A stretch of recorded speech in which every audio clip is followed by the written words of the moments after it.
Hey, Steve, Jason, it might be an obvious answer, but are you concerned with, uh, how I guess it appears how flat you guys have kind of played over the last couple of games in such a time where urgency and, good plays needed?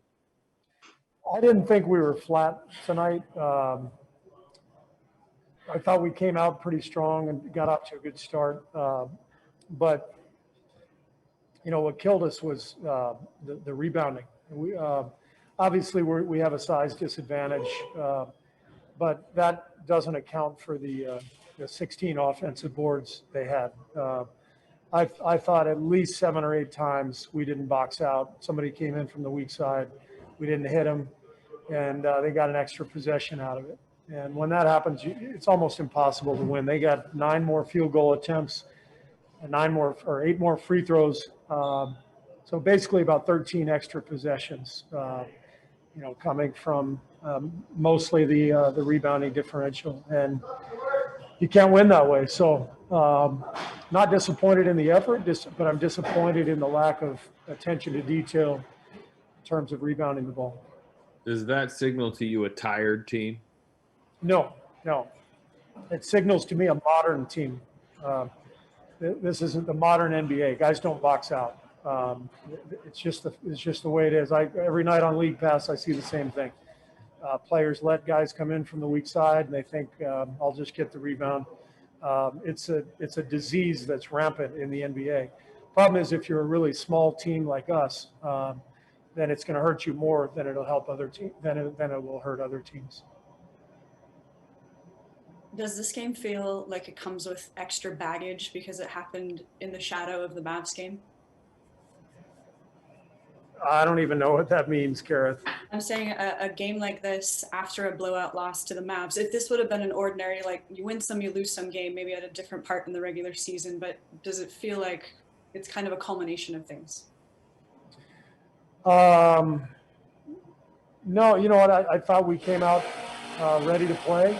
I thought we got beat by a team that is hot right now, that's playing at a really high level, that did more good things than we did, particularly in terms of extra possessions, getting loose balls, getting rebounds. I thought they played better than we did, frankly. But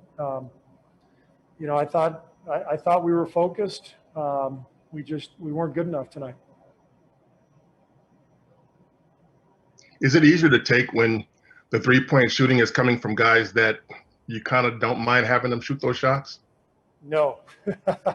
I mean, you weren't hurt by their big scores for the most part. It was the other guys. Yeah, I mean, Rubio getting 26 obviously is a surprise. He's not that kind of scorer, but he's obviously capable, and he had a great game tonight. So I give him really a lot of credit. 6 assists, no turnovers. His defense was great. So Rubio had a hell of a game, and then Edwards really kind of took over the fourth. So more than anything, I give them credit. But I told our team if we boxed out, we very easily could have won that game, and we didn't box out. You just touched on, the other guys on Minnesota getting going. You mentioned offensive rebounding, and before the game, you said this needed to be the best defensive game of the season. How would you grade the defense tonight? Other than the not boxing out, I thought we played pretty well defensively. We held them to 46% shooting. I thought we forced some difficult shots, but part of defense is finishing the possession with a rebound or with a loose ball. So we did not do that, and so it was not a great defensive night. Was your impression of the 23s that they made, just, again, them making tough shots? Do you think you contested those shots well? Well, they made some tough ones. We made a few mistakes, but they're a really good shooting team too. They've built their team around perimeter shooting, and so you got guys like Hernan Gomez coming off the bench, to knock down shots, and Naz Reid. They have shooting big men, which spreads the floor, which makes it difficult to cover everybody.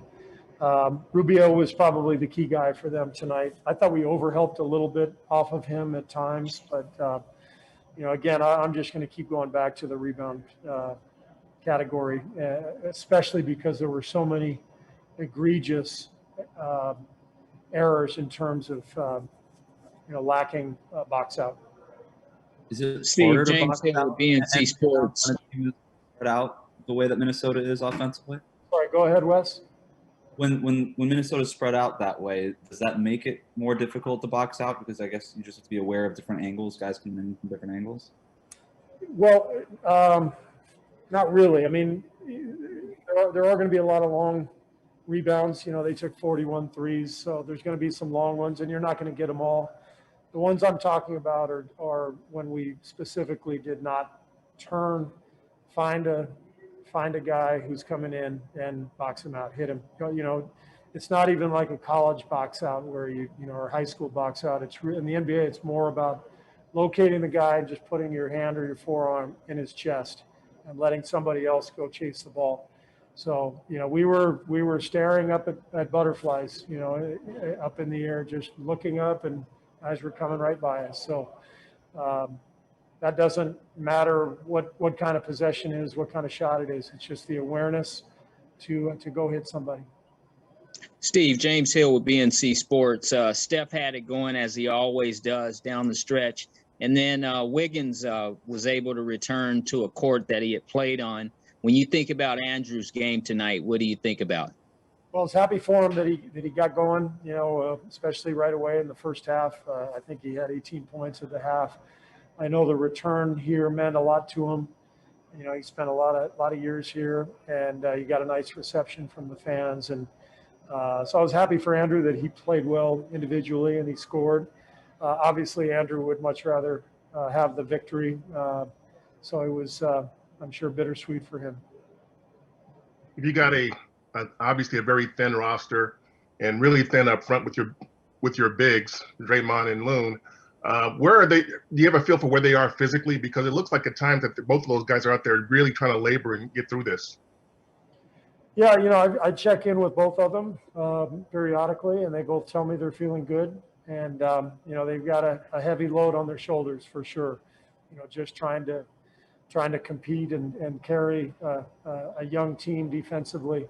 Those two guys have been through the battles. They know what this is about. So they're carrying a heavy load, trying to teach a young team, how to win, how to defend, how to gut out possessions and, grind them out. And but they're both doing a fantastic job. I thought Draymond was tremendous tonight, just keeping us in it, but we just didn't have enough. Why do you think boxing out or not boxing out has become so common throughout the league? Because most of these guys didn't have a high school and college coach yelling at them for a combined 8 straight years.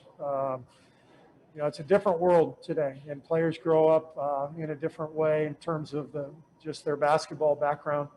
And the detail is often, the